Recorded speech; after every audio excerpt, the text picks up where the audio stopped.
આજે આપણે વાત કરીશું speed control of DC shunt motor by armature resistance control.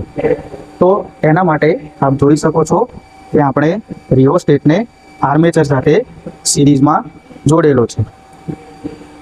હવે આપણે મોટરને સ્ટાર્ટ કરીશું.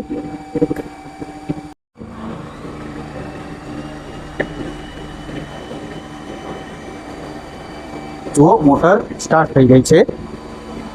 હવે આપણે રિયોસ્ટેટને ધીરે ધીરે 0 થી અવરોધ વધારતા જઈશું.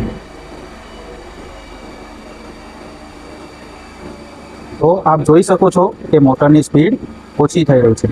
જેમ જેમ રેઝિસ્ટન્સ વધતો જશે આર્મેચરની સિરીઝમાં, તેમ તેમ મોટરની સ્પીડ ઘટતી જશે.